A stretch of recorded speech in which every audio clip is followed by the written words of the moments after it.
those who've been doing the practices of really these Shakti practices for some time are very connected to the energy, the Shakti energy. And it is, we've been working with that energy, which is what, that's what our teacher, Sri Kaleshwar, said. You need that power. You need the mother's power in this age. Because we're talking about this age is when, he said, the dark forces have the upper hand. So the good don't have the upper hand in this age, as we can see, But that's one of the reasons why releasing this power to the world and releasing that and everyone's connection to the mother, because then everyone can be like Kali Das, everyone can be like Shiva Das, and receive whatever is needed to help, which is one of the reasons why Sri Kaleshwar always spoke about having Darshan with the mother. Yeah. The reason was not just simply for your own enlightenment, because that was easy. It's because you go to her, and why all the saints go to her. She's the source of the power. She's the source of all the miracles. You go to her to receive some ability so that you can help. In order to help. In order to help. That's the only reason, not for your own satisfaction or to gain the wealth of the world. You're gaining something that only the mother can give. And when you have that, when you have whatever she's giving, and she's giving all the time, it really makes a difference to how you impact the world and how you impact people. And she's teaching us through the energy. I want to read something in a minute, because there's a lot, as I said, we started talking about, we're in different, everyone is in their own relationship with the mother, and they've connecting to her energy, and then at different aspects of her darshan. You have energy darshans, there are darshans in your dreams, darshan. There's lots in your visions. There's lots of ways that she comes, and also in all of the nature. And then finally, she comes in her physical form. Now, sometimes she comes in her physical form, and you're just not aware of it. I can say probably many people here have had that experience. They don't know it, though. Right. She comes as an ordinary woman. It's called tricky darshan in this tradition. I don't know why. Right. Because anyway, but she comes that way, and but also she comes in physical form, which is what the saints have done sadhana for since the beginning of time. They have gone to her, all of to receive her energy, and that's what we are doing. We're in that tradition. We're in the tradition of Ramakrishna Paramahamsa. He is in our lineage. Sri Kaleshwar is a next extension of that. He brought the reality of the mother to the world, Ramakrishna first, and the reality of having a very active relationship with the mother. He saw her every day and communicated with her, and even argued and wrestled with her, Figuratively speaking. Right, but had a real personal relationship. He is the embodiment of the personal relationship with the mother, which is the goal of all of ours. It's unlikely that many of us will attain that height of relationship with her, but he is the example, just as Jesus is the example in so many ways. He's the example of the reality of the personal relationship with her. And many, we also know that the predictions, many people over time will have a kind of relationship with her like that. And we'll see her. She'll make herself known to large groups of people that way. So she would walk the streets of Penukonda and show her many arms to the children, to the pure of heart. Yeah, and we, this kind of sounds phantasmagorical to someone who doesn't know any of that. But nobody who's watching this. But but if you look to Ramakrishna and you look to his relationship, it gives you a clue. When you look to Swami Kaleshwar's relationship with the mother, and he took it one step further, which was that he gave his students the channels to connect to the mother and experiences of the mother. Right. And in this program, there are some audios of people sharing their experiences. Yes. This is a program a few years ago when we asked people to share their experience of the Maheshwari initiation that took place in 2007. You should listen to that. First of all, it's fascinating to hear people's different experiences of how she looks, what form she will take, and also to feel the energy. Because you can't separate her from the energy, you know? That she is the most sublime energy. She's the supreme energy that gives everything form. She animates all. She animates all and animates all. Yeah. So for example, your ability to speak, your ability to think, the ability to, or to be inspired. Every time you're inspired, the goddess Saraswati is downloading some idea to you. You know, every time you feel or you have a good idea to put in the creation, that's the goddess acting through you. So there's many ways that she acts through you. And the more we develop, you know, having these channels and having these experiences is more than just having experiences. It's about, first of all, receiving her energy, because there's nothing like that energy and what it can do to you, the effect the transformation has on you. And it's an enlightenment experience. But it also connects you to her energy. Like once your vibration raises to a certain level, she's very drawn to you. You know, she starts to play with you.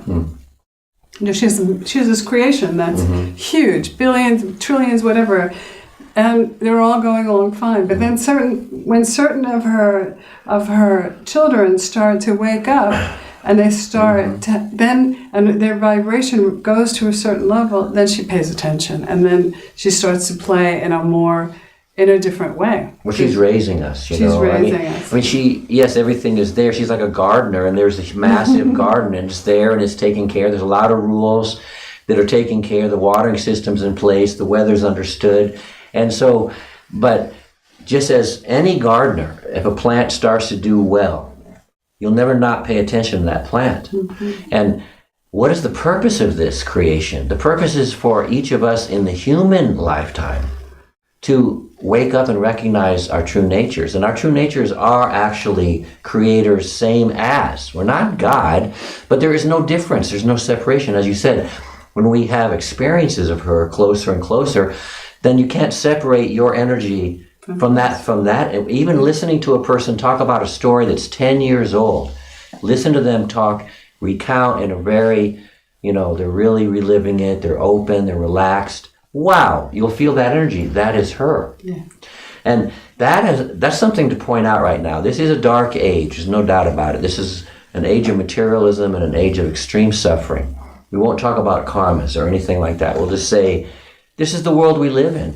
What's the point? This is also the time that many, many, many souls are recognizing who they truly are. In a way, that extreme darkness is making the light not only more valuable, I mean, we all see the value for the light, but it also makes the light easier to find and to grow. And this is the age that 15% or more of the population of this planet is going to wake up. That's why you were born on this planet, to wake up now. And what is the purpose of waking up? Because as you said, enlightenment is actually a very selfish thing. It's a very selfish thing. How does your enlightenment help anybody other than the peace that you have in your own life and the peace you might have by not giving trouble to the people around you? Maybe you write a book and you make some money. Maybe some people feel a little better about themselves, taking a few words of wisdom from your enlightenment. How does that really help? This is a different kind of enlightenment. This is an enlightenment of emerging with the reality consciousness of the mother.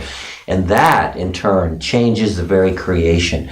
What we're talking about, what this Navaratri is about, what this knowledge that Sri Kaleshwar shared with us, all the formulas that we're practicing, all the fire puja techniques that we're practicing, everything we're doing is given to us by the mother herself in the form of ancient knowledge, which has now come up again to reach her, to reach her in order to change her creation into a new golden age. Maybe we won't live long enough to see that, but we will live long enough to see it start. Mm-hmm. If it doesn't start with us, we don't know. Well, we can already see it started because never before has there been really so many people who've seen her.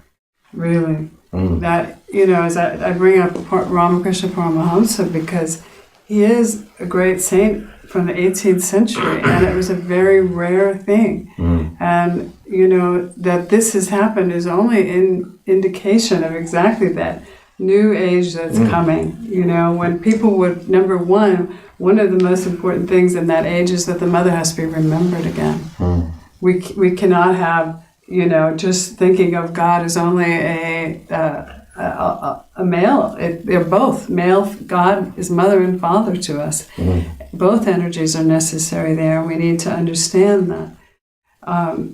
So you can already see it's already happening, but it's our job to also develop our relationship with her. And one of the things, for people who have already seen her and had her is like having her darshan again. And for those who haven't, continue to persevere in the sadhana.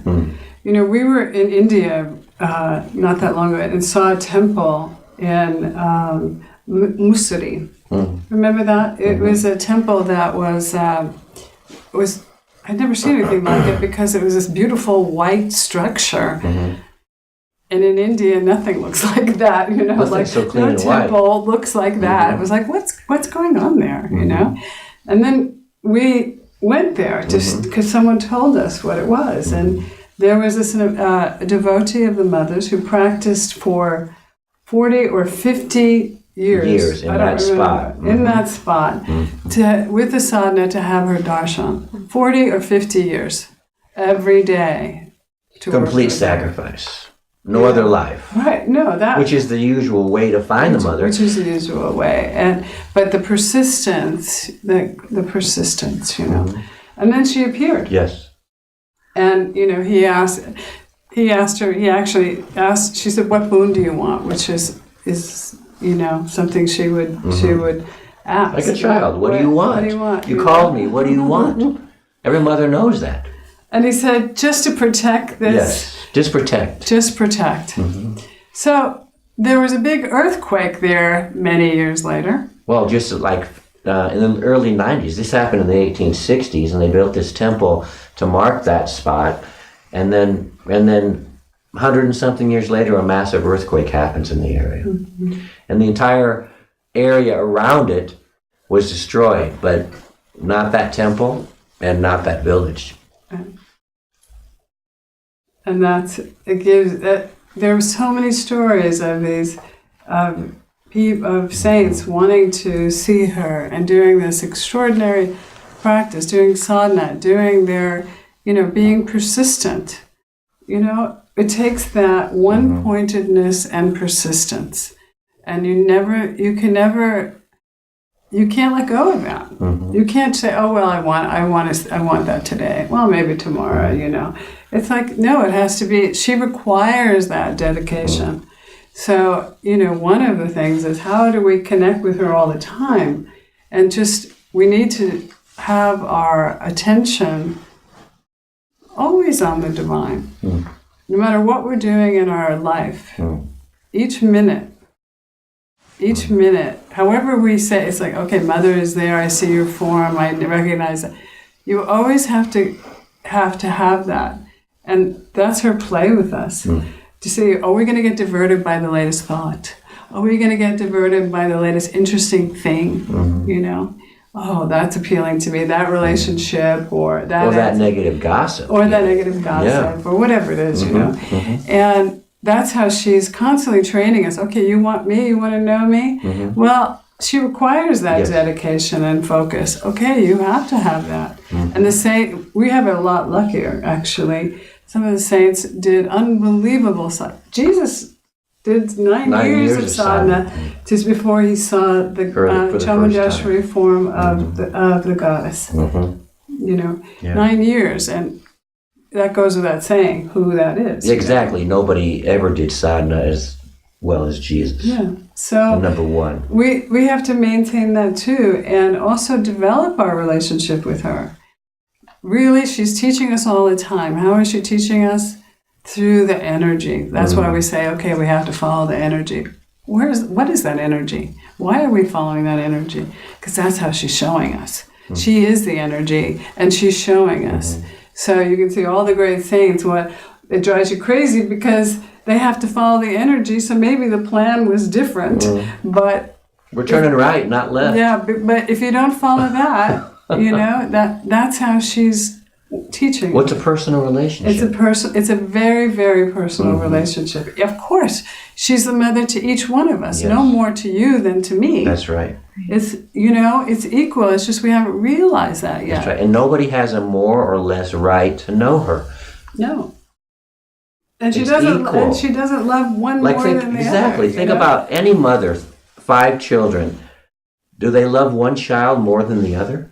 One child's a criminal. One child is a successful banker. One child is a housewife. One child is an actress, and one child has never left home. She loves them all equal.